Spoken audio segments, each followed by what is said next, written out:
get started? Okay. It's so quiet tonight, so we're going to jump right into it. So my name is Dr. Hunter Peterson, and I'm the Clinic Director of Cortisol and Healing Arts, so some of you are patients, welcome.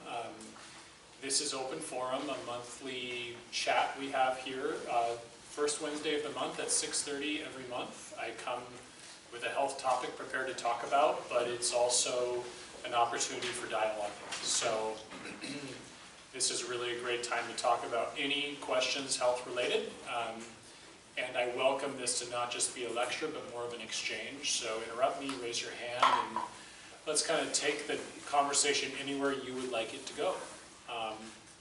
So as you all probably noticed me turning the camera on, we do record these, so they're going to be on our website, cdahealingarts.com. So lots of information about our clinic there, but also the past 20-ish or so lectures we've done are all recorded from this space. So it's a really good place to kind of, go brush up on all sorts of different health topics. How many people are new to Open Forum who've never been? Okay, awesome, welcome new people. So usually how we start things off is I leave a little space at the very end of the lecture to answer all and every health-related question.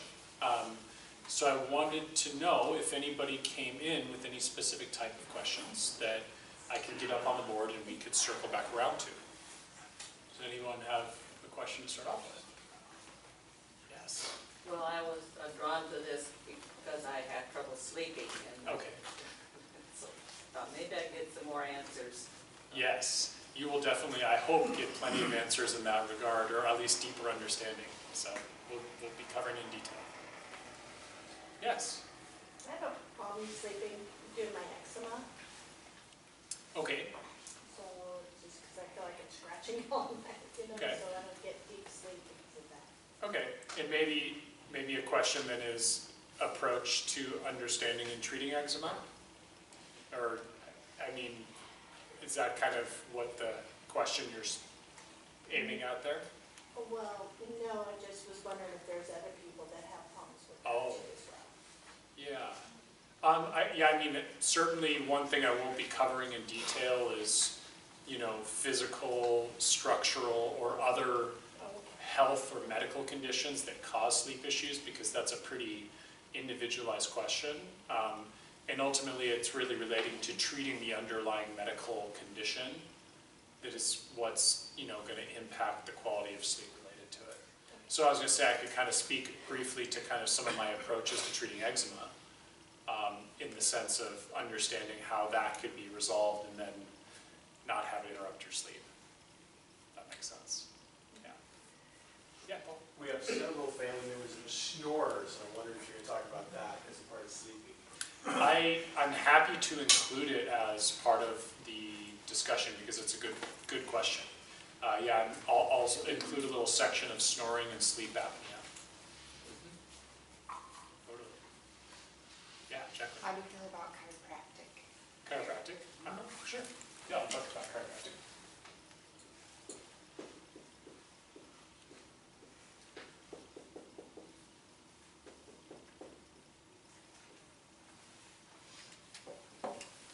Okay. What else? Any and everything.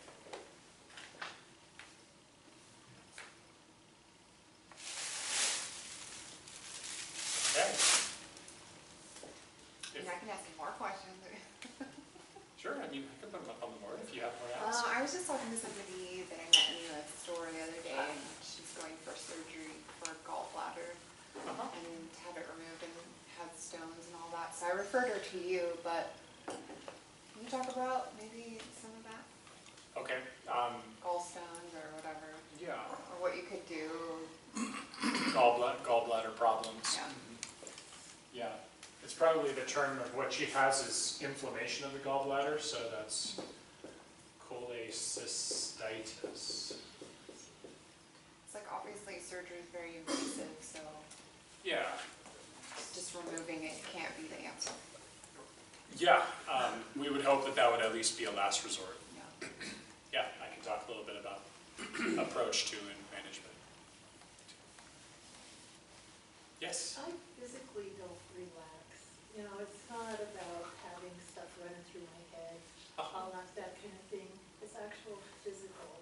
And it doesn't, you know, normally people just say, well, you need to exercise more or whatever, but that doesn't seem to make a difference. Okay. And I wonder if you've run into that before, where it's actually, I've just always been, my body's always just been tense and it doesn't relax at night. Okay. And I have used a prescription muscle relaxer before, just for a couple of times where it was important. And that kind of helped, but it's not something that You want to use all the time? Yeah. Yeah. Yeah, sure. So, just maybe speak to that as a topic. Sure.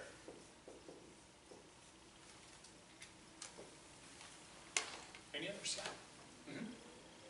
I've heard people say that weighted blankets help with sleeping and putting you more into REM sleep, and I don't know if that's a true study or.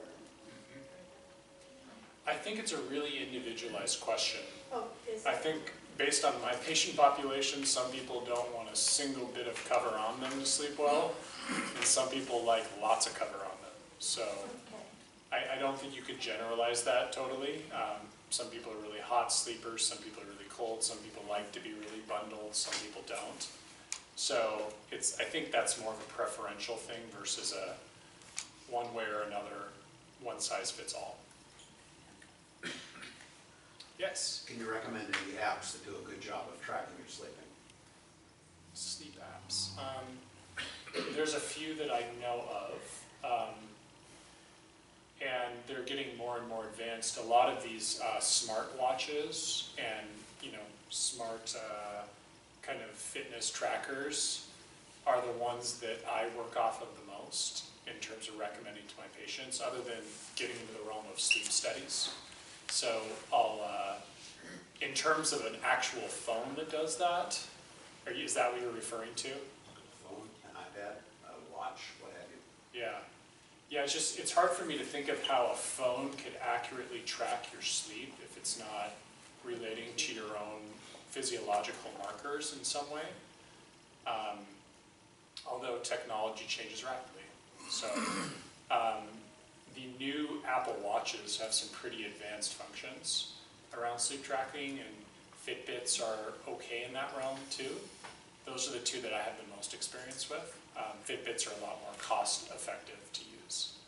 I think they're like $100 to have one of those. So there's limitations to them, of course. They don't really accurately track all the phases of sleep, but they can give you a little bit of a gauge at least.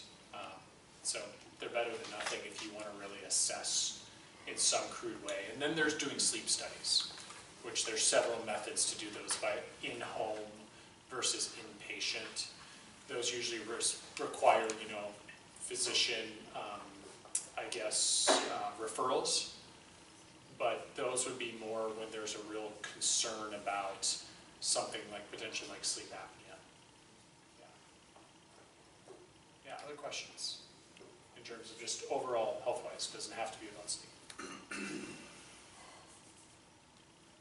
Okay, great. So I'll come back around, please, and we'll get to them at the end of the chat. In terms of sleep, this is a lecture that I did one somewhat similar to this version about 2 years ago. And I think it's so important that it's one of the first lectures I've kind of circled back around to, because I think that it's maybe the most underappreciated determining force of health, in that we don't really track the importance of it in terms of how it relates to either health or lack thereof. I just think that our culture has so warped the value of sleep, especially in the last century. You have people like Thomas Edison, who very ironically, was responsible for doing some invention around artificial light, which really compromises sleep. And I think his statement was that, sleep is the most useless, worthless thing you can imagine. And you have CEOs echoing this, out in the Fortune 500 world, and wear it as a badge of pride that they don't sleep more than 4 hours, and, what a waste of productivity sleeping is. And it's really tragic to me to have, quote unquote leaders share, espousing this into our culture, because the truth is that sleep deprivation and poor sleep quality is, to me, probably one of the top 2 or 3 drivers of, worsening health in our society. Sleep is actually so critical to having vibrant health, and it's amazing how that force has changed over time. And we actually can examine just 100 years ago, the average person got about 9 hours of sleep a night. So, is there anybody in this room who averages 9 a night? Right, that was the average. So now the average is around 7. So we could assume, historically, evolutionarily, that probably 9 is right around where our bodies feel best at. And of course that varies in range. Infants sleep like 18, 17 hours in a 24-hour period. Older adults might need only, 7 to 8 to be really at an optimal place. Children might be better around 10 to 11, so it varies. But generally, 9 hours a night would be a pretty optimal sleep value for most individuals. So we're already kind of acknowledging that most of us don't get there, and that does, on some level create a health consequence. So, if you go from 9 to 7, that's like a 30% reduction in sleep over 100 years. That's pretty dramatic and drastic. So I thought to start with, many of you are here to learn how to sleep better, but I thought to start with it would be really cool to talk also about the physiology of sleep. Let's learn about the kind of phases of sleep, the role that sleep has in our health and cognition, and then build off of that into when sleep is dysregulated, what can arise. So there's actually, sleep is broken down, physiologically speaking, into 2 categories. They're kind of poor categories because one is called Rem sleep and then the other is called non-Rem sleep. So it's almost like just differentiating that it's not REM. And what REM stands for is rapid eye movement. I will come back to that in a moment, because where you start in sleep is actually the non-REM sleep, and that's stages. There's actually the non-REM sleep is broken down into stages 1 through 4. So I'm going to talk through those. When we're falling asleep, the body doesn't really like to be in a limbo world of being in conscious awakeness versus sleep. So that kind of, we could say that transition from consciousness to sleep is phase 1. It actually happens very quickly. Physiologically, it's not marked by a lot. It's relatively short, like a matter of moments or even a minute. So I'm not going to spend a lot of time on that. But then we move into phase 2 of non-REM sleep. And phase 2 can last anywhere from 30 minutes to an hour, typically. We're talking usually about 90 to 100-minute chunks to move through these phases. And so that first 30 minutes to an hour is where you get into phase 2. And what happens at that time is, you could say that in your conscious life, when you're awake, you're taking in information, right? We're learning, but we're not really organizing that, editing it, turning it into a polished version, draft that you're ready to publish, so to speak. And we're not really banking that in our memory. So phase 2 is really critical, because this is the time period where we are essentially doing a lot of editing work, and we're kind of taking information from our gray matter and punching it forward to our prefrontal cortex, the front area of our brain, and we're sorting and filing and organizing information. So that's a really crucial time in sleep to have that space, because we find that people who do this most efficiently and have the highest quality of this type of sleep, correlates very high to IQ and intelligence. So, big time memory related concepts here as well. So that's kind of where the editing phase happens. When we move into phase 3 and phase 4, this is a really interesting phase. They kind of combine together, phase 3 and 4. This is where actually, I would say we're doing physiological housekeeping. So in this phase, basically the brain, like any other tissue in the body, accumulates toxins. And so throughout the day, with all that hard thinking we're doing, we're basically accumulating a lot of debris in our brain, a lot of inflammatory byproducts, a lot of waste products from neurotransmitter hormone transmission. And so in this period, what actually happens is the brain cells shrink to only about 30% of their normal size. So they get quite a bit dramatically smaller. And what you could say is that during that time, all sorts of fluids are allowed to just flow through and bathe the brain. I guess the analogy would be like a detergent, and kind of wipe off all the scum from our brain cells. And so that phase 3, phase 4 time of sleep is really critical in that regard, to kind of scrub everything off and repair all of the cellular architecture. One of the things we're learning is people who have poor quality sleep, especially phase 3 and 4 of non-REM sleep, end up having way higher incidence of things like Alzheimer's and dementia, cardiovascular disease, diabetes, blood pressure issues. And it's largely, we believe, in part to this concept of toxic accumulation and buildup in the brain as a result of not really getting that phase of care. I have previous commitment. I really wanted to come to this. Yeah. Are you putting it online? We are, yeah. This video camera is going to be turned into a lecture that's going on our website. Okay, when will that be? Probably in the next couple of weeks. Okay. Yeah. So, and where do I look for it? On the CDA Healing Arts website, if you want to grab our Which? business, or if you want to grab my business card at the back, it has Got our it. website on it. Yep. So that website there. The Healing Arts. Yeah. Okay. Yeah. Thank you. You're welcome. Hey, guys, one other thing I forgot. I usually do this and I totally spaced it. If you want to learn about events we do, if you want to hear about detoxes, community kind of presence and whatnot, we do have a little listserv. So I just want to pass this around if you want to learn or hear from us. Just go ahead and fill out your name and email.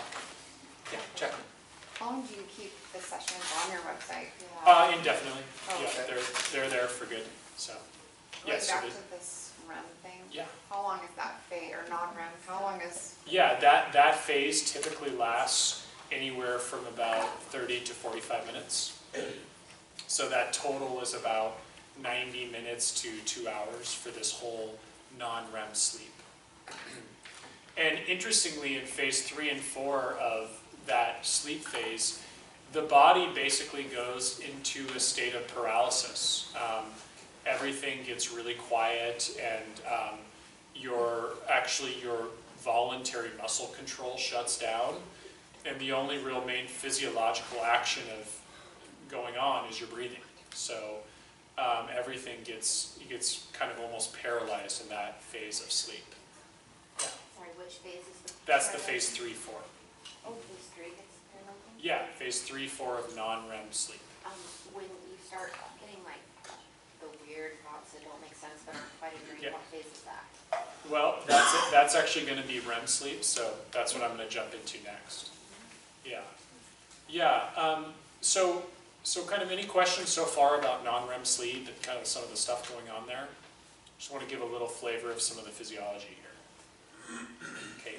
So interestingly, before you go into REM sleep, you actually flip back through the other phases of phase 1 through 4 all the way back into waking almost instantaneously. It happens very rapidly, and most of us don't even know it happens. So technically, you actually wake up before you go into REM sleep. Except most of us are not super aware of that happening, although, as Jamie was mentioning, sometimes you can be partially aware of that. So when we go into that next phase called REM sleep, this is, again, characterized by this awareness called rapid eye movement. And it's this concept that through observation about 50 to 80 years ago, we'd see our eyes darting around during this phase of sleep. When we look at the EEGs, which are the encephalograms to measure brain activity, then you don't see much going on in REM sleep, versus in phase 3, 4, where you see a lot of the delta waves is what they call, where that phase of sleep is happening. So REM sleep doesn't show any of that, but what's really interesting is you see these rapid eye movements in the eyeballs. It turns out, as we've learned more and more about REM sleep, what we find is the total primitive part of our brain really comes to life. So we call this the limbic system. This is where our emotional center, our kind of spiritual center, our ability to imagine and be creative, this all shows up. And this is the most prominent phase of dreaming, where lots of dreaming occurs. And other really interesting things happen, like there's dramatically increased blood flow to sexual organs. There is all sorts of jerking and twitching that can happen involuntarily in the muscles. But from a cognitive standpoint, you're essentially, entering into the absurd, so to speak. This is where you have dreams of flying and all sorts of things that make absolutely no sense to a lot of people.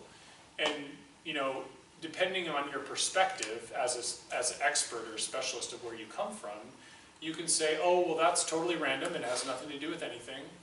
Or you can say that this is like a really profound space of essentially creating deeper meaning into your conscious experience in life. And that can go several ways, right? That can be creating deeper insight into, things that are important to you or things that matter or meaningful about what you care about. That can also create, things toward the negative too, around where you're holding stress and tension in your life and worry and, trepidation. And so that can go into, a very, dark or negative space too. And I really feel like it certainly has some relationship to our conscious life, this REM sleep period, and that it's not simply all random. Yeah, go ahead. Does this mean that if you don't think you're dreaming, you don't have dreams, that you're never in REM sleep? Well, that's a little challenging because it's not something where we can say every person who dreams either remembers or is aware of their dream versus they just aren't conscious that they dream. That can be just an artifact of not being able to have recall. But some people indeed don't do very well getting into REM sleep, especially if they have issues with sleeping, because REM sleep is arrived at later in the sleep cycle. So kind of how it works is your first non-REM sleep cycle is a lot longer. It goes about almost 2 hours before you drop into REM sleep. But subsequently, as you go through further cycles of sleep, the non-REM sleep gets shorter and shorter.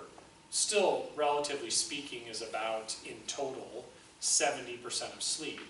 But the biggest phase of non-REM is earlier on, whereas the REM sleep happens more disproportionately later in the sleep cycles. Yeah, Jamie.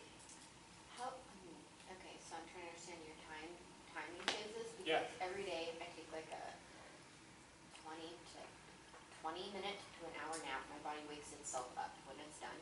And Okay. every single time I get the paralyzed stuff and I dream. Okay, so you could be very well going through a full sleep cycle in that period of time. It's not defined by having to go exactly in these, confines. That's just more of a typical average overarching physiology of sleep is what I'm describing. So it doesn't take 2 hours to get to REM sleep? No, it doesn't. It doesn't have to. Yeah, it definitely doesn't have to. And in fact, later in the sleep cycles in the night, you're going to be moving into that phase a lot quicker often. Okay. So that some other analogies, some of you guys have these sleep apps, like phase 3 and 4 of the non-REM sleep are what's called deep sleep. The paralysis where you're just, literally sleeping like the dead, as they say. And so just light sleep is really characterized by that phase 1 and 2. So it's not, all these apps will tell you, oh, well, you need to be in deep sleep for this amount of time and, this kind of sleep for this amount of time. I don't really necessarily buy into that and how accurately they can measure that. All of the phases of sleep are important. So it's more about sleeping well means you get to enjoy your full breadth of cycles in each of the sleep phases. So any questions kind of flipping back to REM sleep that you guys have around that? Yes?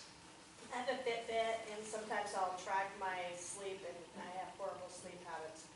But I'm always a light sleeper, and it seems like throughout the night, like if I get 6 hours of sleep, let's just say, I'll have maybe an hour of deep, and then the rest of it's all light. So it's like, should I be concerned?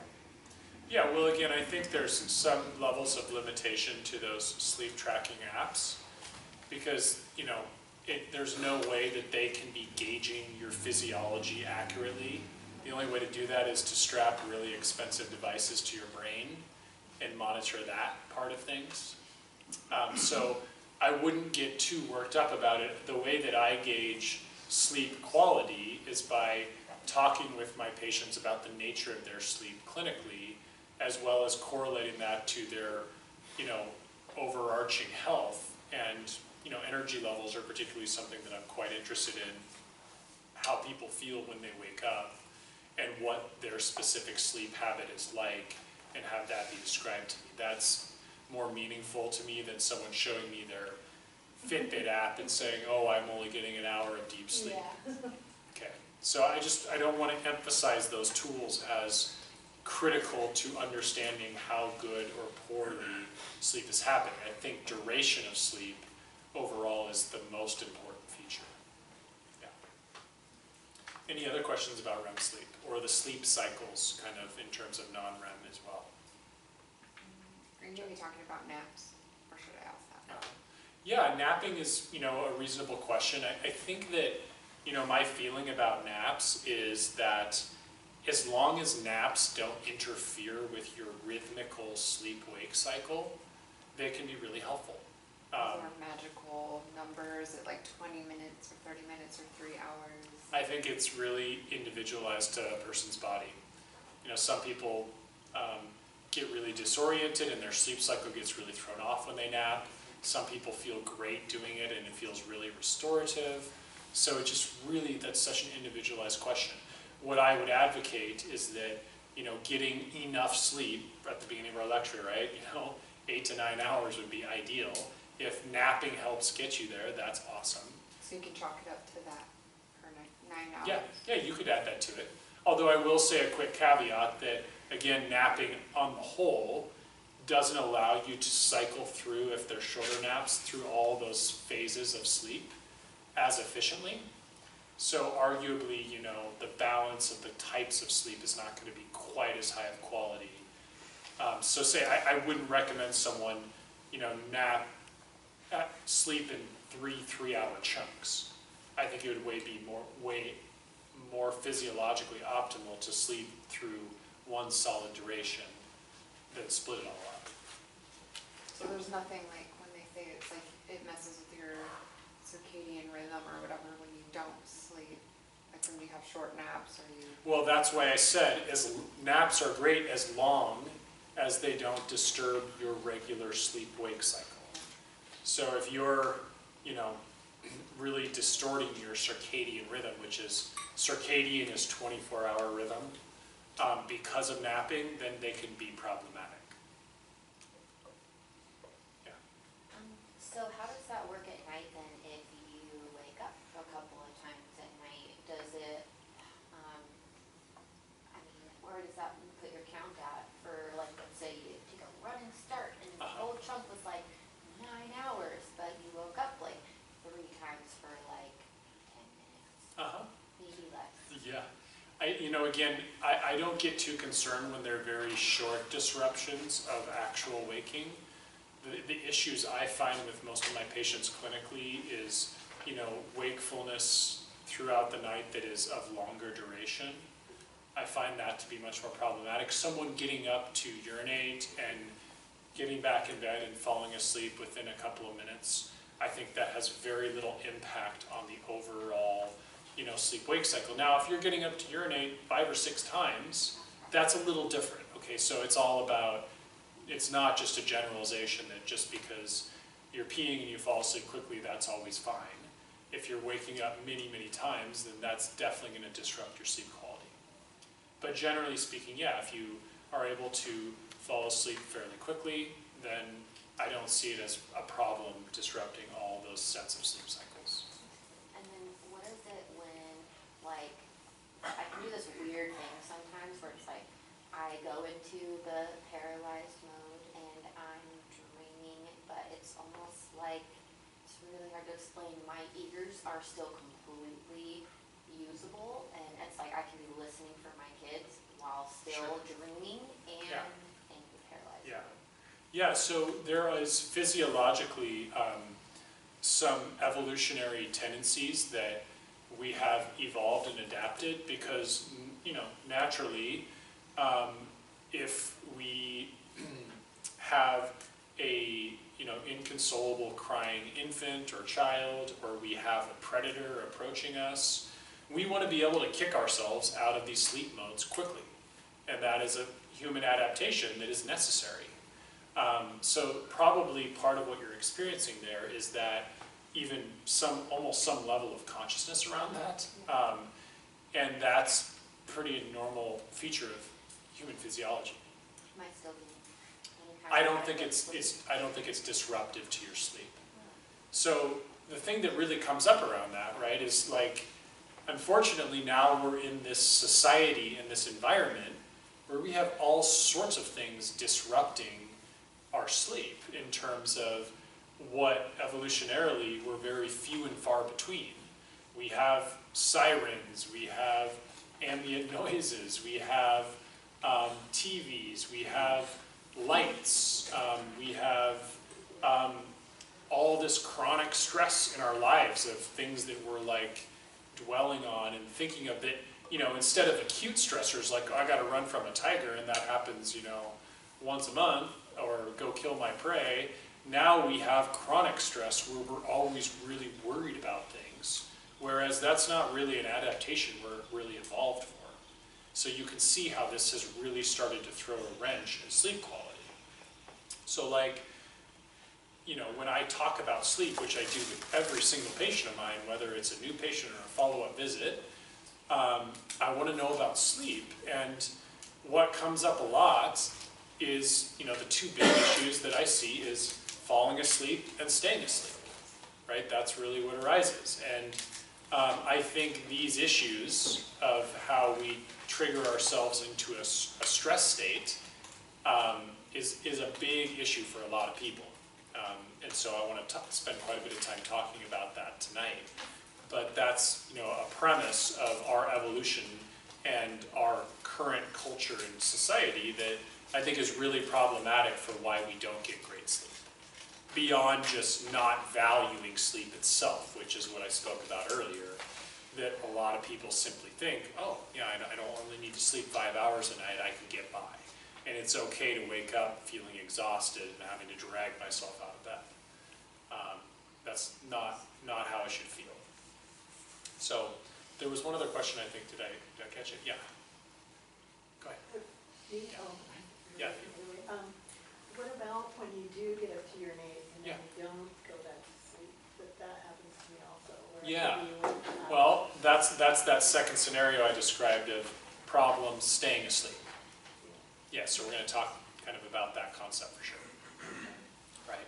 So obviously that's not a great sleep habit to have huge wakeful periods in the middle of the night when you're attempting to sleep. And in the end, that ends up curtailing the quality, depth, and length of your sleep to have that happening. And that's a major clinical issue that I see all the time. And I don't think it's insignificant to state, or too much of a stretch to say, the people I see with chronic disease processes, it's very rare that they get really good, high-quality sleep. Now, honestly, I don't see a tremendous number of patients that share with me that their sleep is outstanding. And part of how I rationalize that is, well, you know, really pretty healthy people aren't going to come spend a bunch of money to get health care, and so probably it's not unrelated that people who are sick have a disproportionately bigger problem with sleep issues, because sleep is such a fundamental component of health. So I just kind of wanted to state that observation I have, and I think that if we actually did studies that were really thorough, we'd find that most individuals with really, you know, ongoing chronic disease states, sleep is not anywhere near optimal. Okay, so now I kind of want to move along to sleep in its dysfunctional state and kind of expand upon that concept of, you know, the two major issues at play, meaning falling asleep and staying asleep. And I would say that I probably get 3/4 of the issues I see, or maybe even 5/6 relating to staying asleep, and maybe 1/4 to 1/6 of the issues being falling asleep. And again, I would point out that the probably single biggest feature that arises as a problem, I'll always ask this, I'll say, are you having physical pain? Are you restless? Do you have a busy mind? Those are always questions I want to understand. And probably 8 times out of 10, 9 times out of 10, it's the busy mind. Okay, so in the end, that statement I made about, you know, the nature of chronic stress is very, you know, directly applied to that other comment that I have a busy mind. Because I think we, again, have evolved into a society and culture where we don't spend a lot of time in the present moment. We put a lot on our plates. We have a lot of stimulus around us. We have a lot going on in terms of, you know, what is on our mind. We don't do a lot of time just walking around in nature, you know, kind of observing the present, basically. And consequently, with all this stuff going on in our brain, it's kind of hard to shut it down at night. And that's both falling asleep and when we wake up, our brain just kind of turns on and it starts racing. And there's a lot of awareness and thought around either the past or the future. And I find that the future is probably more of a focus for people. And, you know, I'm using this term stress because stress is things that, you know, we're kind of thinking about, worrying about, that we can't do a lot with when we're trying to sleep, right? It's not in the present. And so inevitably, one of the biggest tools I work on with people is learning how to, you know, engage with your mind, learning how to be more present, learning how, first and foremost, how busy one's mind can get, and then techniques and tools on how to quiet the mind. And when I say quiet the mind, I'm really talking about re-engage one's awareness into their body and letting go of the busy thought patterns. There's a lot of techniques on how to do this. I think the most fundamental is learning how to breathe right and learning how to follow your breath. And when I say breathe right, I'm talking about abdominal or belly or visceral breathing. It's also known as diaphragmatic breathing. So some of you probably have some experience in this, maybe if you've taken some yoga classes, certainly if you've ever done a meditation class. Pilates can teach this pretty well too. but this concept of actually how to breathe correctly. When we're born, the only thing we know how to do is diaphragmatic or belly breathe. But we adapt tools, or we adapt our way of breathing to shallow breathe only into our chest. So deep belly breathing is a real great foundation and basis for practicing present moment awareness, because what is one thing that we can center on that we have to do? We have to breathe. So if we can center our awareness and consciousness on our breathing, we can let go of all the noise and busyness that's happening in the mind. So a real basic exercise could be doing slow, deep abdominal breathing. Usually I recommend out of the nostrils, if possible out of the nose, with a counting process of each in-breath and out-breath being a number, and simply counting up to 10, and then repeating that. And count in and out, slow, deep belly breaths up to 10. And usually if someone actually practices this in a meaningful way, it's probably the best tool. I see, over 50% of cases, people will start falling asleep upon waking if they really implement this practice. Now, there's all sorts of other iterations of mindfulness practices. There's, ways to practice mindfulness in the context of things like yoga, movement-based, Tai Chi, Qigong. You can practice mindfulness in the formal setting of an actual, mindfulness practice, so to speak, and there's great apps for that. One of my favorites is called Headspace. I love teaching people and introducing people to that. Another really good one that's much more broad is called Insight Timer. So these are ones that I really like utilizing. But I think anybody with a sleep issue, developing this practice is incredibly valuable. And the thing I tell people is, worst case scenario, you do this for 20 minutes and you don't fall back asleep. You've just done something incredibly useful for learning how to ground your mind in the present, which is a really, really healthy thing, because we put our minds way too much away from what we can control all the time. So it's a great practice in and of itself, but it can be very effective for sleep. Obviously, more broadly beyond that, if stress, things we're worrying about, is a driver of sleeplessness, are there ways in your conscious life that you can change forces relating to a stress? If you're stressed about, a dynamic of a relationship at work, can you address that through a mediation or a conversation? If you're having issues with a family member, can you, work through that? If your job is toxic, can you eventually move toward finding a healthier workplace? If there's, financial worries, can you identify how to be supported better in those worries by, what your lifestyle is? So it goes on and on, right? There's really active ways to not just be helpless to your stress. And I'm not saying that we need to just learn how to quiet the mind. We want to be really proactive about that too. But it's just way beyond the scope of this conversation to tackle those on an individual basis. That's really where, my work with my patients gets very detailed and, really keyed into psycho-emotionally how to support one's well-being.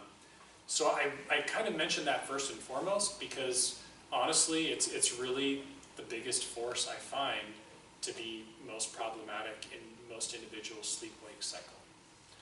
I'm going to now move into some of the more physiologically driven pieces. One thing I didn't mention when I talked about the physiology of sleep are how hormones play into sleep. And there's two main hormones that are associated with the so-called circadian rhythm, this 24-hour rhythm. They're called melatonin and cortisol. And they have very interesting features in that they have what are called diurnal rhythms. So that, meaning they are not at the same level 24 hours a day.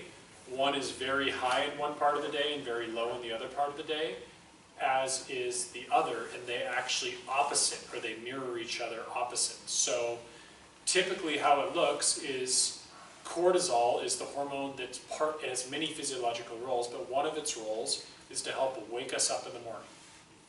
So our cortisol surges and peaks between about 4 and 7 a.m. in the morning. It does all sorts of other things like regulate blood pressure, regulate your fight or flight response, regulate heart rate, regulate the immune system, so it does many things. But cortisol surges in the morning, and then it dips to its lowest level between 6 p.m. and midnight. Whereas melatonin is quite the opposite. It is at its lowest point between about 4 a.m. and noon, and it starts to gradually build and surge around 8 p.m. to midnight. So if you drew that on a board, you could say that you're looking at cortisol, and this is morning, and this is night, and then you're looking at melatonin.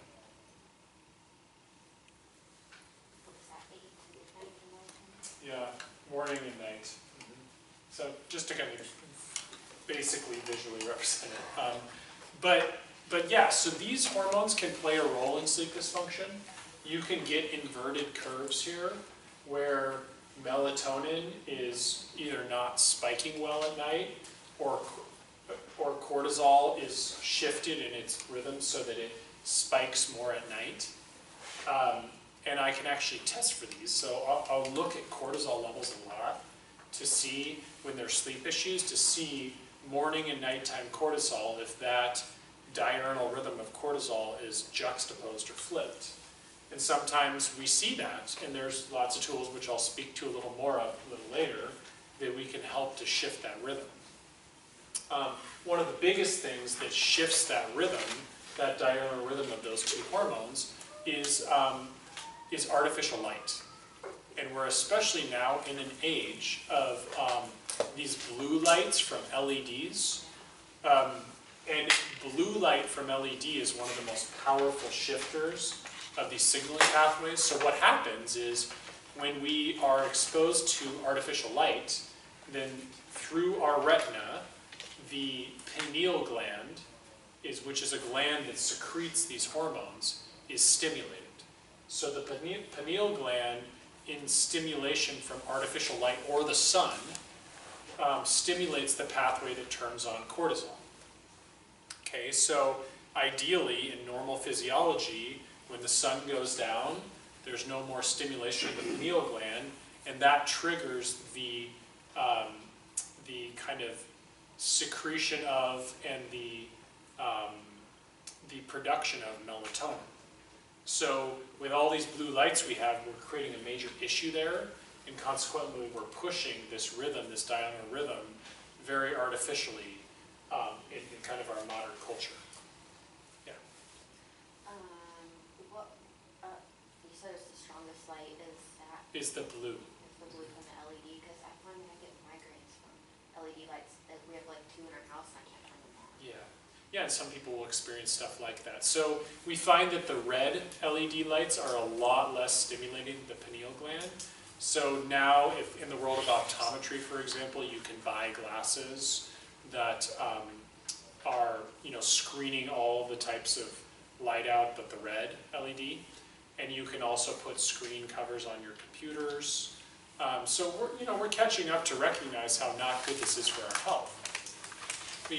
It's partly why one of my #1 rules for people when we're working on sleep hygiene is to get, electronic screens away from one's face a couple of hours before you go to bed. Because that artificial light, even more so than like light bulbs, is very stimulating to the pineal gland and can certainly cause disruption of sleep-wake cycles. What about at 10:30? I find that if I can go to bed right before 10:30, I'm good. But at 10:30, I have a random peak of energy, and then I will stay up until at least midnight. Mm-hmm. Yeah, and again, that's such an individual question, each person.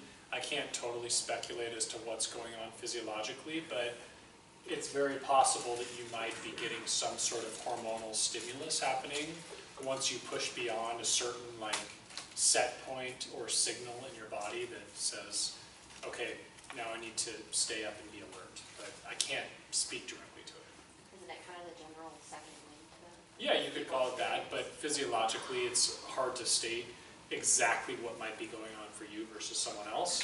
It could be really metabolically determined too. So this cortisol and melatonin pathway, it's very sensitive to metabolic things like blood sugar. Okay? This is part of why people with sleep issues, one of the #1 frontline pieces of advice is stop drinking alcohol. Because alcohol has a lot of sugar in it, and it will really potentially distort this diurnal circadian rhythm, and what will happen is your blood sugar will bottom out in the night, because when you eat carbs, like sugar or alcohol, then it spikes your blood sugar, but then it crashes it. So when your blood sugar crashes, your adrenal glands have to turn on to stabilize your blood sugar. And your adrenal glands secrete a bunch of cortisol, which also wakes you up. So it's not just alcohol, I think it's all starches and processed sugars. It's one of my frontline tools to work with sleep issues. Get processed food and sugar and alcohol, minimized in your diet. And that can be a really effective sleep aid. But this is the mechanism of why it disrupts sleep, is that it ends up turning on this wakefulness hormone when your blood sugar bottoms out. Now there's a lot of other toxins potentially involved with the overuse of alcohol. So alcohol is not just as cut and dry as the blood sugar issue. There's other toxins that tend to act as a sedative initially with alcohol, but later in the night act as a stimulant actually. That's a very unique kind of trait of alcohol. So some people say, oh, well, my wine helps me get to sleep. But then they have sleep issues, and I really will challenge that assertion, because maybe what the wine does is allows you to escape from your mind. That could be a possibility, but it certainly is not responsible for good sleep. So that's just something to mention, that this diurnal pathway here of cortisol melatonin is not just about, stimulus from your environment, right? I'll also mention that cortisol, we've been talking a lot about stress. Here's how to tie it into the physiology. Cortisol is the hormone that we secrete in response to stress. So if our brains are active, worrying, fretting about things, we're pushing a lot of cortisol through our system. So physiologically, that makes sense, right? Oh, well, it's telling your body to stay alert and awake. So again, nothing's actually physically happening. You're lying in bed, but your mind is not perceiving it that way. And consequently, physiologically, you are secreting hormones and having actions that is telling your body to stay awake. So that's the physiology of that piece. How do you feel about sleep masks? Sleep masks? Yeah, so let me talk a little more about sleep hygiene. Okay. I'm gonna mention some big things that to me are like front line for sleeping before I dive into natural remedies, because I feel that probably 90% of good sleep is around the hygiene you put around it. Okay, and we've talked about some of those things already tonight, but I'm going to talk about a few more.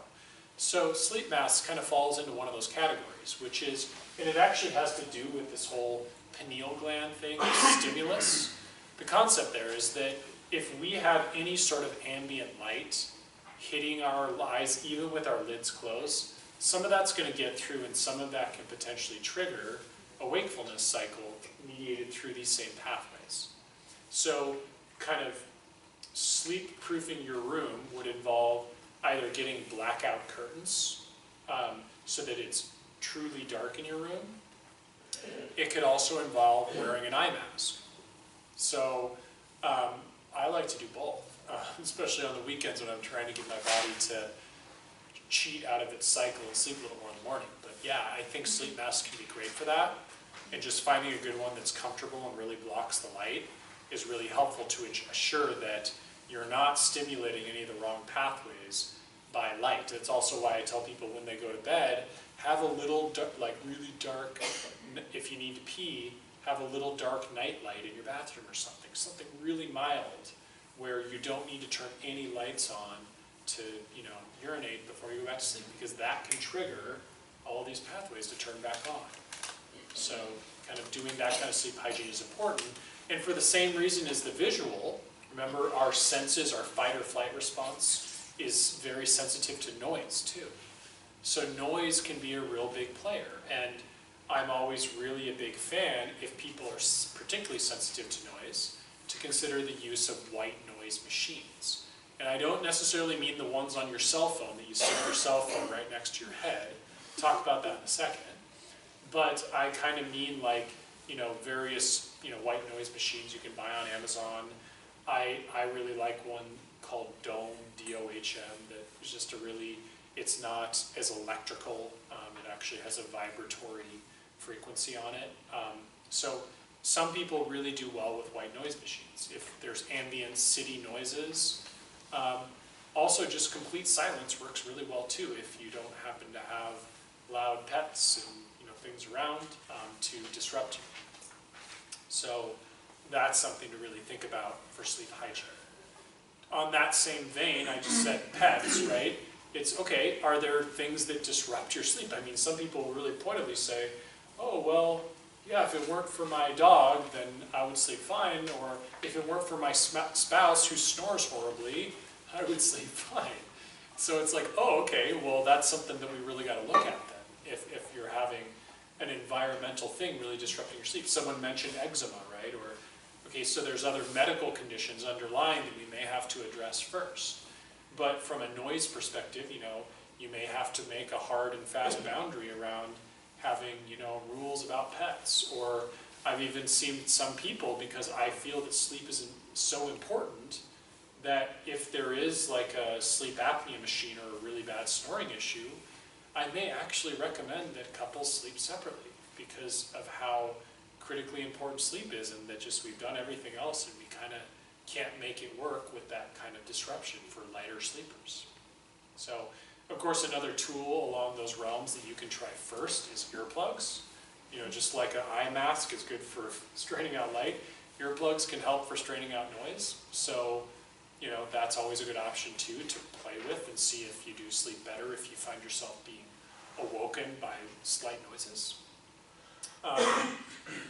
And so then kind of moving on to the questions around that. Moving on, one of my biggest things that I really try to emphasize is consistency around when you go to bed and when you wake up, in terms of really regulating that through the week. The better you can work with the natural hours of light dark, the better that is. So usually for the typical adult, that means, you know, 9 to 5, 10 to 6, if you're doing 8-hour nights. That tends to work a lot better, in my opinion, than trying to really get out of the whole, you know, responsiveness to nature and how the sun rises and falls. My ethos in medicine in general and in treatment is let's copy nature to the best of our ability. So with sleep-wake, I mean, yeah, the goal would be try to mimic the rhythm of when you go to bed and wake up as close to when the sun comes up and goes down as possible. Now you might say, well, that's a lot different in the winter than in the summer. I agree. And actually, from a Chinese medicine standpoint, one would say we are designed to be more yang, meaning more kind of externalized in the summertime, and that we actually need to sleep less in the summer.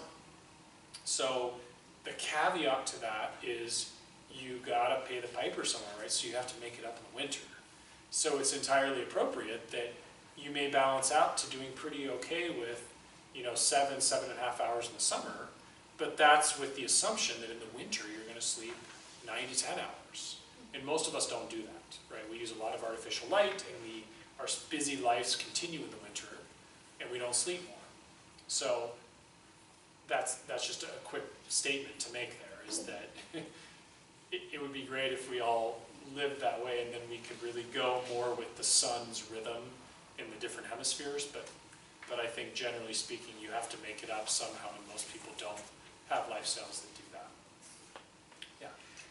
Is there like a secret rule? I've heard like the hours that you sleep before midnight are more powerful or effective or better to your health than the hours you sleep after midnight. I don't necessarily think that that's founded in any real science as much as that concept I'm playing toward around people who stay up really late and then sleep into the morning.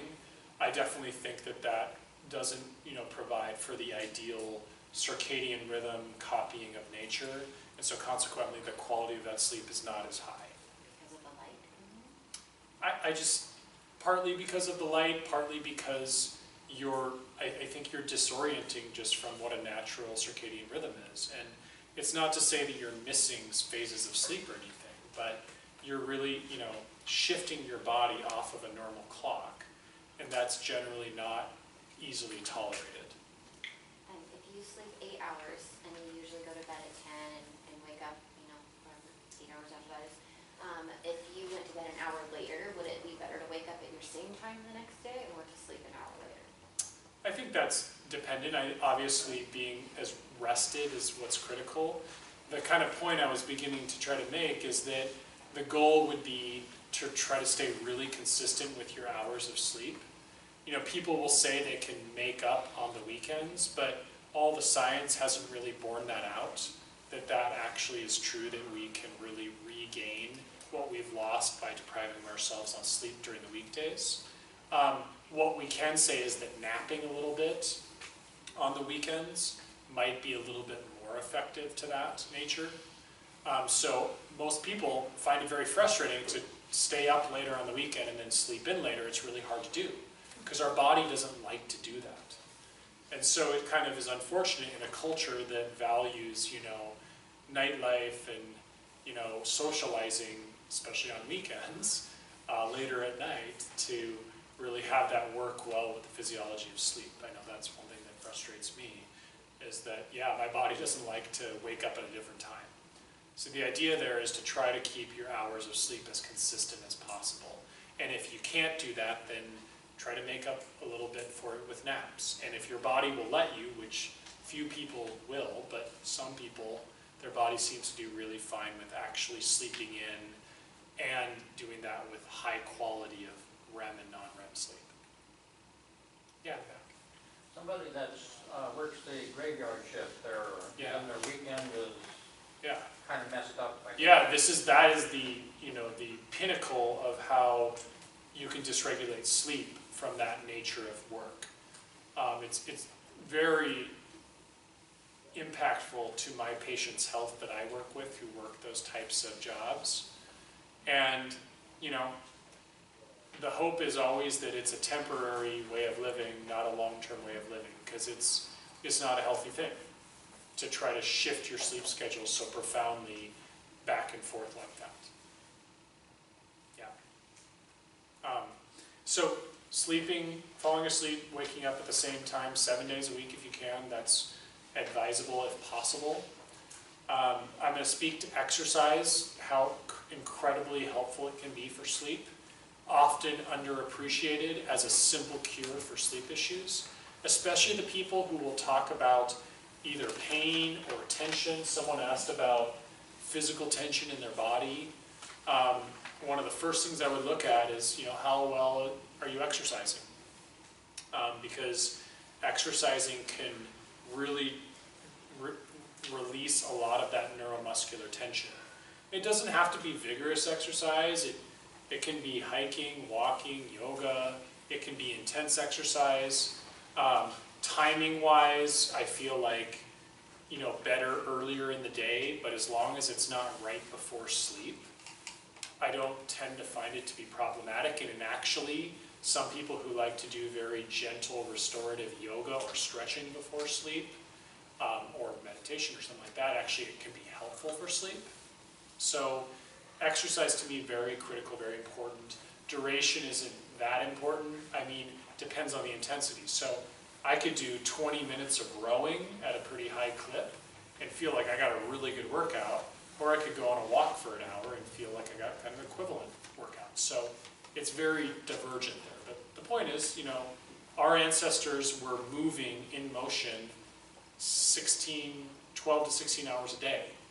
Many of us sit in chairs all day long and we barely move at all. That's physiologically going to create problems.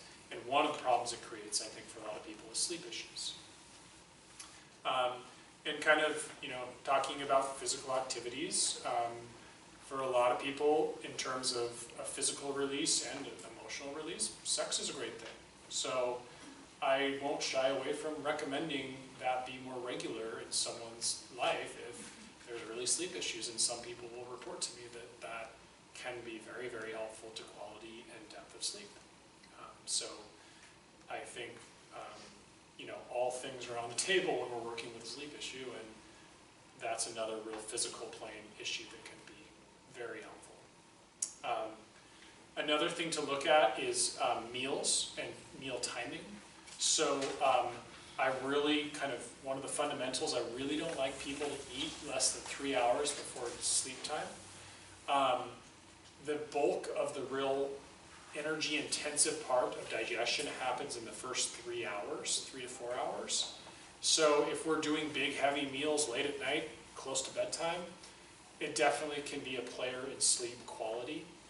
That's both because of the energy that's involved in digestion and keeping those pathways turned on, as well as this phenomenon we talked about with the cortisol rhythm and how blood sugar changes can really disrupt and spike your cortisol levels.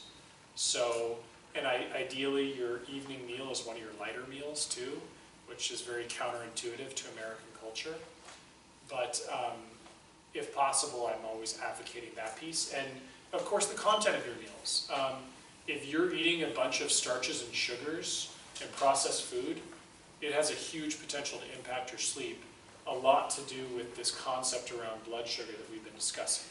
So, you know, I have many videos on relationship with food and nutrition and what I would define as, you know, a healthy meal. And yeah, it's very limited in starches and sugars and processed carbohydrates.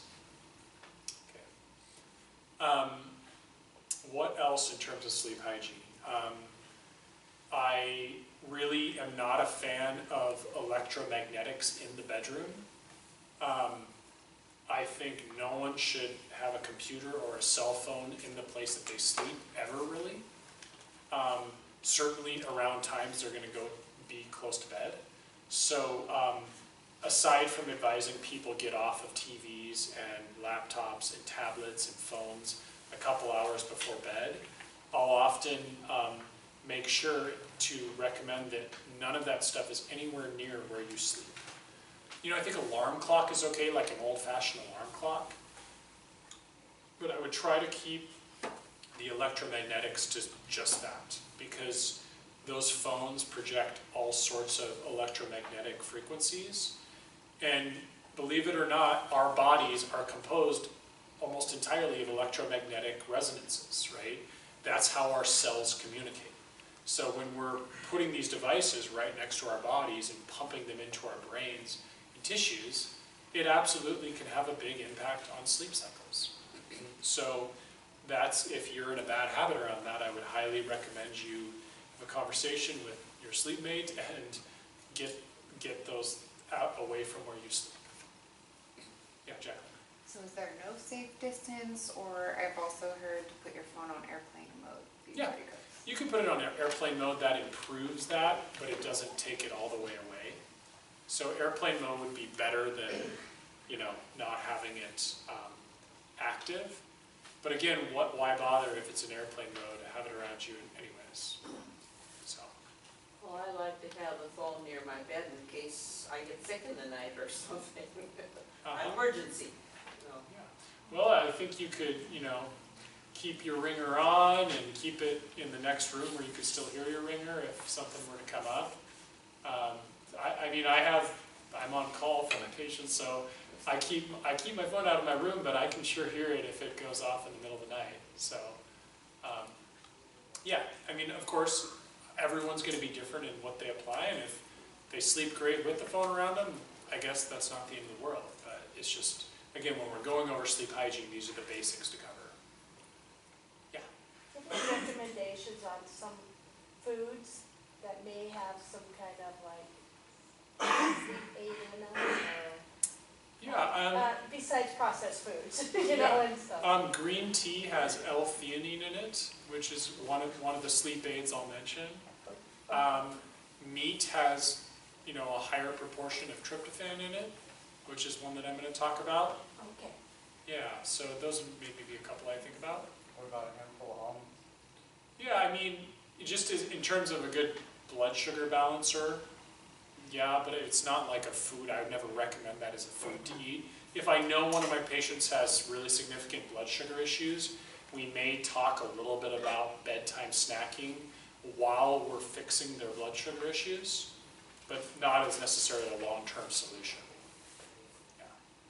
It's kind of asking how to cheat, but that's my happy place. Is there any snacks that are safe, like before bed? Yeah, I think what was mentioned, you know, a small handful of nuts would probably be the best balanced food that you Like could do. an apple with almond butter.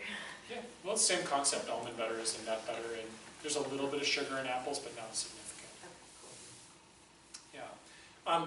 You know, we were talking a little bit about stress earlier. One of the, you know, sleep hygiene tricks I'll share, works great for some people, is, hey, you've got a lot on your mind, put it on a piece of paper and leave it there. Journaling. Yeah, so do some journaling. Journaling is a great stress reduction tool. You know, writing down your list of things to do tomorrow on a piece of paper and say, that piece of paper is going to be there when I wake up in the morning. I can let go of that. That's something I like to recommend. Not on a computer, with paper. Yeah, typically paper is what I'll recommend, sure. Yeah. So I think, you know, another thing that's really big to just real basic is how comfortable your sleep space is, right? Do you have a crappy secondhand mattress you got 15 years ago that's got big lumps and holes in it? That might be a real player in why you're not sleeping well. So I think one of the best things you can invest in as an investment is where you spend a third of your life, which is where you sleep. So, you know, looking at mattresses and quality there and making sure your mattress is still in, you know, kind of good shape. Usually most mattresses wear out within 10 years. I'm really excited about latex mattresses, natural latex. They don't have springs in them, so no electromagnetics. They're very clean. There's no sorts of nasty chemicals in the linings of them. They're really affordable. You could have them delivered to your house in a box.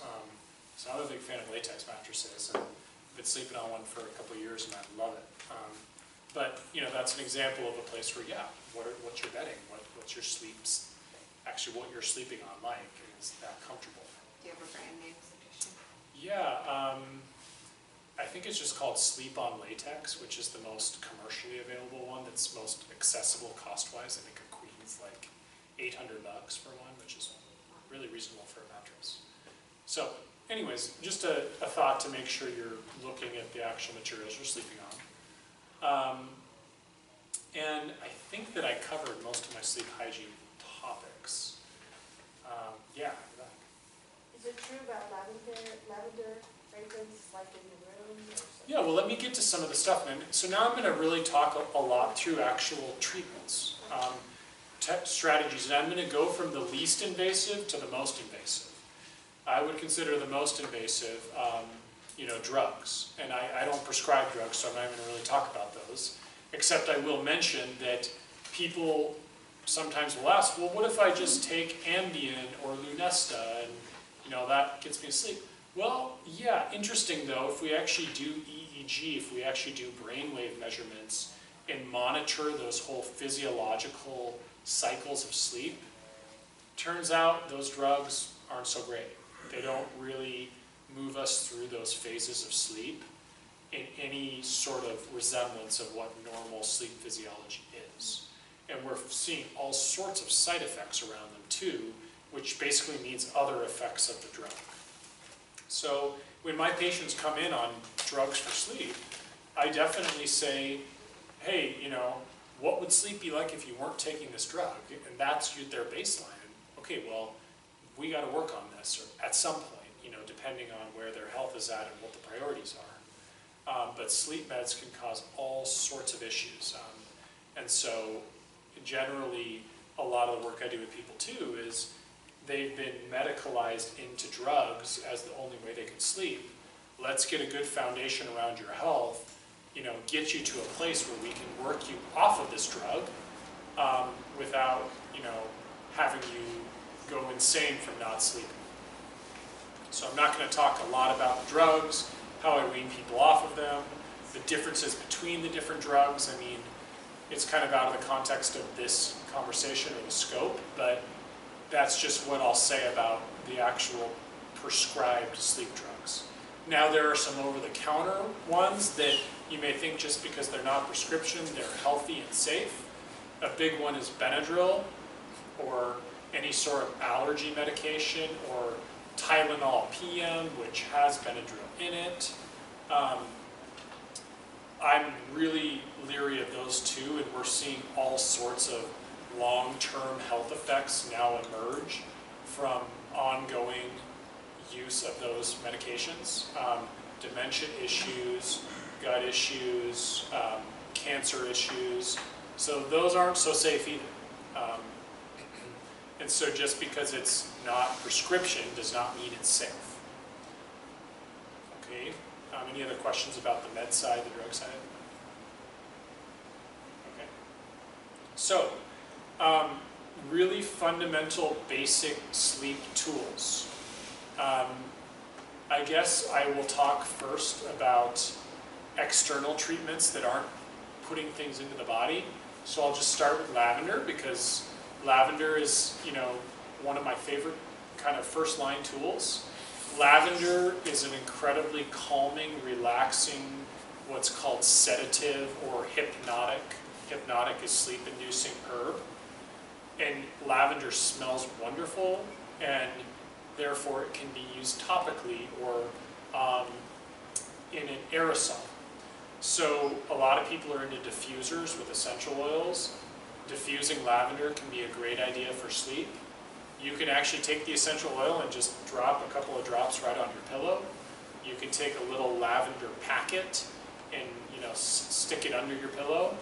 You can get lavender mists or sprays and just spray a couple of mists before you go to bed. I love lavender. Some people, lavender works great for. Just having that absorbed through the lung passages really helps induce sleep more readily. It's especially useful for inducing sleep. Another topical therapy I really love is Epsom salt baths.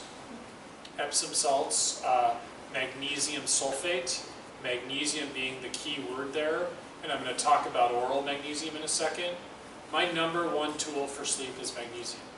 I think we all should take magnesium for many different reasons, but I love how it improves sleep and deepens sleep. It relaxes the central nervous system, it relaxes the muscles. So for people who are restless sleepers, magnesium is an absolute. Now the Epsom salts is obviously topical, so it's absorbed through the skin. So if people are going to take Epsom salt baths, I'll usually tell them to put about 3 to 4 cups of it in the bath, at least to start with, because you really want to get that transdermal absorption. Another thing that you can layer on that is you can put lavender in the bath, and you can do meditation in the bath. I mean, you could layer a lot of these treatments together, but love Epsom salt baths as a tool. Some people do really well with neutral baths, which is essentially tepid bath or basically slightly above room temperature. For whatever reason, it can sometimes really relax the neurological system. So that's something I will occasionally recommend. But Epsom salt baths, awesome. Yeah. Does it matter what kind of magnesium to take orally? It does, yeah. I do think it matters, yeah. So I'm real picky about types of magnesium because of the absorbability. Magnesium can also be a really great laxative, as many people know. And that's because you're not absorbing it. So we want the magnesium to be absorbed to have the sleep benefit. And that's where we want to get kind of picky about the type of magnesium and its absorbability. The over-the-counter one that's here at Pilgrim's, I'm not bashing on it, but the Calm powder is pretty poorly absorbed. And so, and it has some junky fillers in it I don't like very much. So I don't typically recommend that as the type of magnesium to use. I really like glycinate in a malate form. So glycinate or malate or chelated magnesium are the kinds that I really like. Probably the worst kind is magnesium oxide, which absorbs like at a 10% rate, versus glycinate, which absorbs at like a 90% rate. Citrate is somewhere in the middle. Yeah. Now I have to ask a slightly personal question. Sure. Because you know I've been doing that with Jackson for Yeah. the magnesium calm. Yeah. I have magnesium capsules that you Yeah.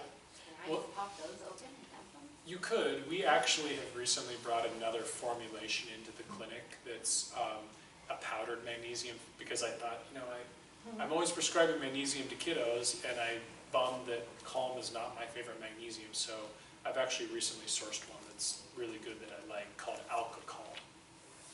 That I put in history. Yeah. And so don't do the capsules, or could I? You could. It's just if he'll tolerate it, because the encapsulated magnesium it doesn't taste good. Oh. So How about in the applesauce? maybe the applesauce could work. And would one, or how much of For a one? kid, probably one would be the absolute most you need. Yeah. What's the dosage you take? Yeah, so dosing wise is, it depends. Some people will experience great benefit from 200 milligrams. Okay. Some people will go all the way up to 500 milligrams. So it just kind of depends. Obviously, if you do way too much magnesium, you will get loose bowels. And another thing I've noticed, some people, magnesium works so well that they get like groggy in the morning. They get kind of hungover from it. So they need to cut their dose back. But I would say about 70% of people experience some benefit from magnesium, some incredible benefit. Yeah. I take magnesium just randomly throughout the day whenever I think about it, so that I should be taking it closer to bedtime. Yeah, so I always emphasize dosing at nighttime. Yeah. just Although, like yeah, for most people, I don't even have them take it multiple times a day. I have to take all their magnesium at night. Yeah, for that reason. Yeah, Kelly. So is that across the board safe for anybody to take who's not getting a restful night's sleep? Yeah, oh yeah. I mean, there's some very unique circumstances, but for the most part, it's very safe to do. Yeah. Yeah. Any other questions about magnesium? Okay. So there's a few other, I'm going to just kind of go into some of the oral things now, because I think we've hit on a lot of the other stuff. There's a few other oral compounds I'm a big fan of. Now, many of you have heard of melatonin, and I carry melatonin, and I sometimes prescribe it.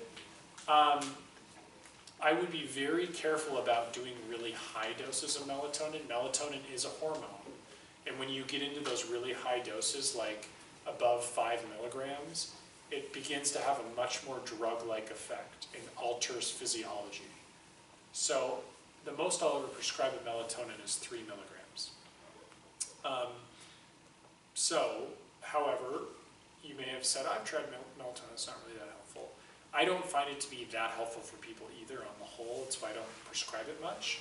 What I do find to be really helpful, though, interestingly, is L-tryptophan, which is in the same synthetic pathway as melatonin. It goes L-tryptophan to serotonin to melatonin.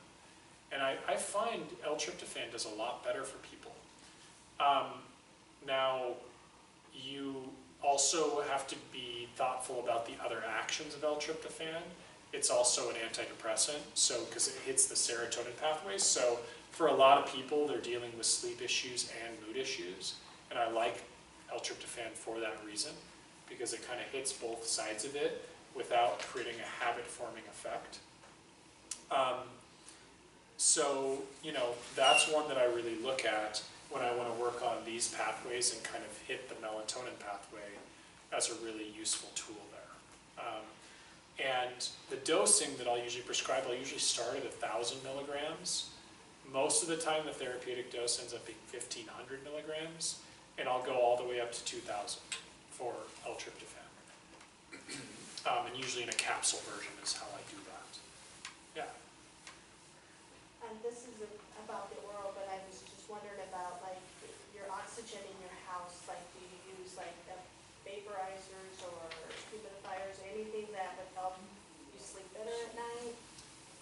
Well, again, if somebody has a physiological lung issue or something, something like that could be valuable, but otherwise, no, I wouldn't see much value there. One other outside therapy just clicked in when I was talking about the circadian rhythm. Full spectrum lights. So winter time's coming. We're coming to that dark time of year where it feels like it's just dark all the time. And interestingly, we can really influence this circadian rhythm pathway of cortisol and melatonin by therapeutically engaging full spectrum lights. So one of the tools I'll use with people who have sleep issues is I will ask them to buy a full spectrum light. They used to sell them at Costco. I don't think they do at this moment, but they're pretty inexpensive. You can get a full spectrum light for like 50 bucks. And ask people to immediately, as close to upon waking up as possible, utilize a full spectrum light close to their eyes. So it needs to be 20 inches or less from your eyes to actually stimulate the pineal gland. But this could be when you wake up and are eating breakfast, reading the newspaper, right when you get to work.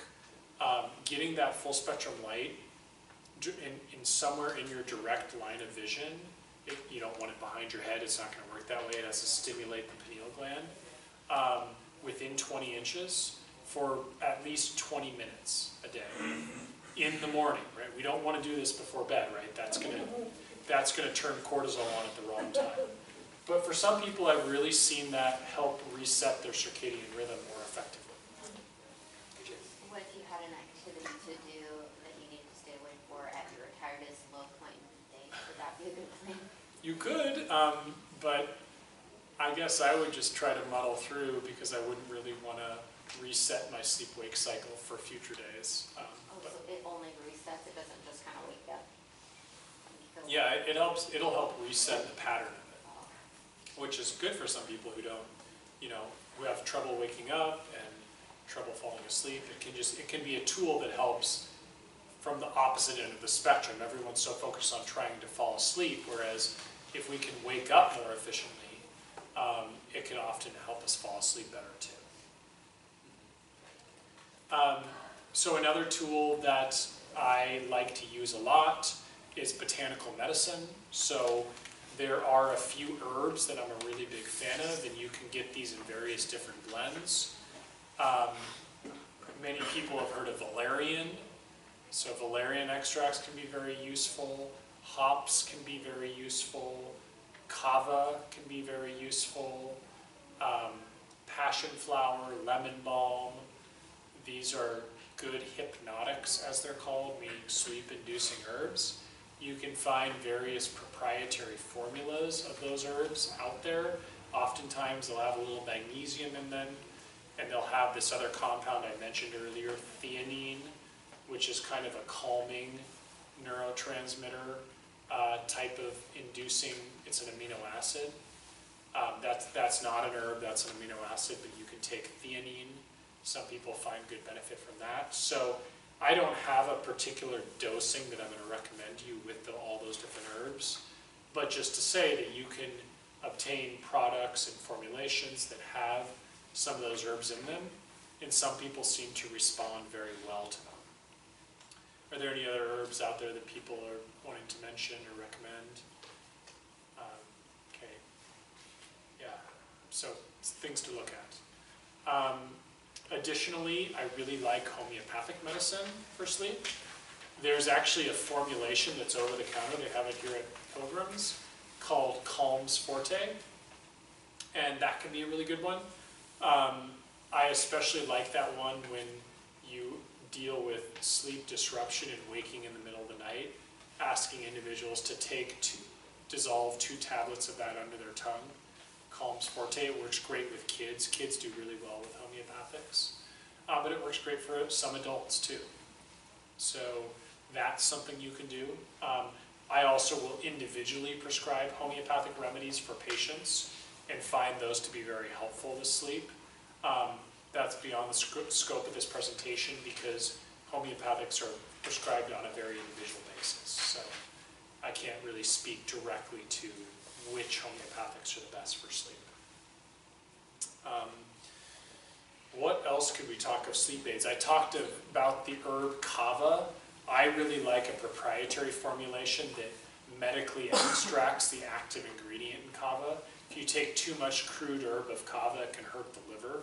So I use a formula called kava nace, which is basically a derivative of the medicinal ingredient of that, and I find that to be really helpful for some of my patients. So that's one we carry at the clinic that can work really well.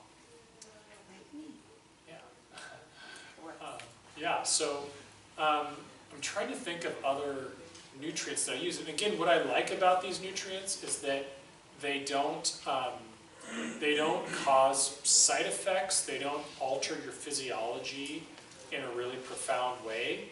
And most of them are not necessarily habit forming, in the sense that you won't sleep a wink if you don't take it. Now, I'll say that I don't rest quite as deeply when I don't take magnesium. So I still will take it every night, but partly because, yeah, I'm going to sleep even better and I want that. So I don't think any of these things that I've told to you physiologically are going to lead to side effects or harm, which I think is an important point to make. Another one that I really like is the compound. It's a nutrient derivative called phosphatidylserine. Interesting, its physiological mechanism is it tamps down cortisol. So my typical middle-aged, professional, stressed out, 3 kids, work full-time type of person, this might be a place where I look at something like phosphatidylserine to really help, because I'm guessing that their cortisol pathways are kind of amped up, and that could be a really big contributor to sleep. Of course, we can test cortisol, and I said we could do that with a saliva test, and I do that a lot. But that phosphatidylserine can be very helpful for some individuals around inducing better sleep and more restful sleep. There's also a formulation that has a couple of other ingredients called Cortisol Manager that I'll like to use often. So that can show up in sleep protocols too for my patients. Especially useful when that cortisol pathway is disrupted. Any questions so far about all the sleep aids that I've shared? Yes? What was the dosage you recommended for the magnesium? Oh, anywhere from 200 to 500 milligrams. Okay. Yeah. Any other questions about sleep aids? Why do you not like Calm? Calm Magnesium? Yes. Because it's a magnesium citrate, which has a fairly low absorption rate. And because of some of the fillers contained in it, right? I mean, we think about just the active ingredient in supplements, but I really pay a lot of attention to the inactive ingredients, because those are going in your body too. And a lot of those inactive ingredients are not necessarily the most friendly substances to be putting in your body. And if I'm going to prescribe a medicine derived from nature, I'm going to want it to be the most optimally sourced, absorbed, and I guess most physiologically effective it can be. And part of that is not causing adverse effects by putting fillers in it that aren't good. Thank you. Yeah. Yes? Without getting into much depth, do you know of any over-the-counter vitamins that possibly can make you stay up and when you're Yeah, sure. like vitamin D and D? Well, B vitamins are majorly like that. So you never want to take B vitamins at night. Yeah. They're very stimulating. I didn't mention caffeine on my sleep hygiene. Caffeine can be a big problem with sleep. And even people who just drink caffeine in the morning, sometimes we figure out getting rid of caffeine in their life can actually be real helpful to sleep. But any product with caffeine in it obviously would be really careful to watch out for. Compounds that are focused on adrenals, like if you're doing adrenal support compounds, that can really be, some people can be kind of sensitive to that. So I would look at those as well, but B vitamins are the biggest ones that jump out at me as something to be really careful about not doing later in the day. Or multiple vitamins that have B vitamins in them. questions about supplementation with sleep? Is B vitamins good to help me stay awake in the first half of the day? Sure. Yeah, B vitamins are awesome. I love Bs. So, While breastfeeding? yeah. Yeah, they're water soluble, so you're not going to overdose on them. They'll just pee out what you don't use. Yeah. The one B vitamin you can take at night is B12. B12 doesn't seem to impact sleep. Yeah. Okay.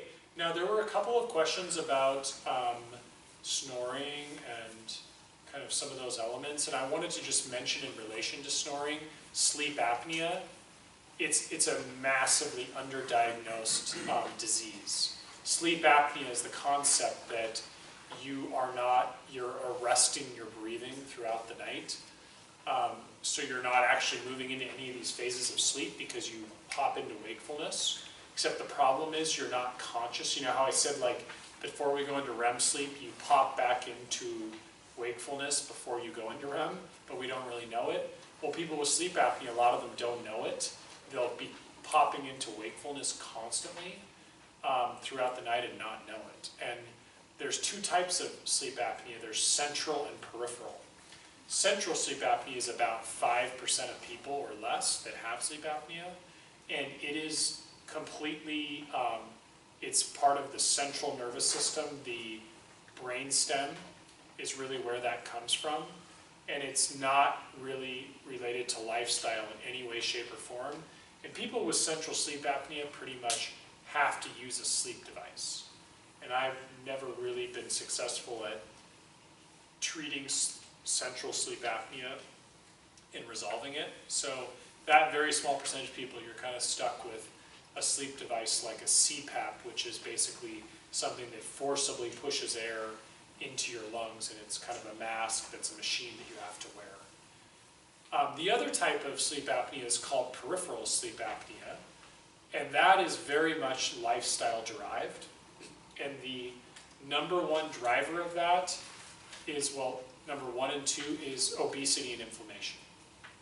So what the physiology of that is you have this thing called a soft palate that's on the roof of your mouth that extends to the back of your jaw. And particularly people who sleep on their backs, which are people who snore the most, and people who have inflammation in their body or are overweight, that soft palate will start to fall down and close off the airway. And you literally choke yourself. So when people are snoring, what's happening is that soft palate is kind of reverberating off of the back of the throat. And that's what snoring is. So the idea there is, well, why is the soft palate enlarged or heavy or dropping? Well, you know, when you gain weight in all of your tissues, soft palate included. So the number one treatment for snoring and sleep apnea is losing weight. And that's probably, in my experience, 90% effective at treating and curing snoring and sleep apnea. Now, the other piece of that you need to contextualize is inflammation. Some people can have a lot of inflammation in their body and not necessarily be overweight or obese. And in those cases, for example, what we see is people who are, you know, chronic mouth breathers. Why? Because their sinuses are so congested and enlarged that they can't breathe through their nose. So they breathe through their mouth, and then they snore, and then they may have sleep apnea. You know, all those things can kind of go together. Also, inflammation in the body enlarges the soft palate. So you can still get that, you know, physiological consequence of closing off the airway by just having inflammation in your system. Now, again, beyond the scope of this lecture of sources of inflammation, but I will say that I find it to be in 95% of the cases intestinally mediated, or mediated by our relationship with food. So that's a big place that I'm looking at in terms of a relationship to reduce inflammation in the body. And reducing weight, again, I can talk a lot about that, but beyond the scope of this conversation, that's mostly oriented towards what we put in our body, the food we eat, and a little bit oriented towards our activity levels. So I find that we can have really good success treating, or I should say curing sleep apnea and snoring when we work on those forces. Peripherally, if we need to do something in the intermediary, because sleep apnea is very dangerous to a lot of aspects of health, then I'm a big fan of sleep devices that are more sleep appliances as a first-line treatment before we go to things like the machines. A lot of medical doctors will just reflex straight to the machines, whereas some people, by repositioning their jaw, can reset that airway closing phenomenon and do much better.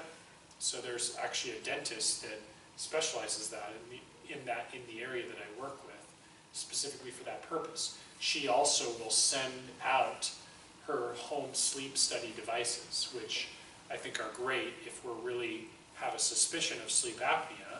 Then I'll want, much more economical and ultimately very, from a ease of use standpoint, a lot easier to access to do a home sleep study. And that device will much more methodically monitor your sleep patterns than like an Apple Watch or a Fitbit or something. So if we identify sleep apnea, then obviously we have to work on that. So yes, snoring can impact sleep, and especially if you're snoring to the point where you're actually arresting your sleep. And we very much want to take that seriously. And so anytime I work with someone who complains of fatigue and has, excessive weight or inflammation, I have sleep apnea on my radar if it hasn't been formally diagnosed yet. So definitely something to really care about. Yeah, Jackie? So is it always characterized by the snoring and then the stop? Because like the first 15 years of my marriage, Joe was like a really bad snorer. Yeah. And then he'd stop breathing, so I'd always like give him a jab, make him start breathing again. But then when he lost 90 pounds, like he's the quietest sleeper ever, so I always have to check to make sure he's still alive.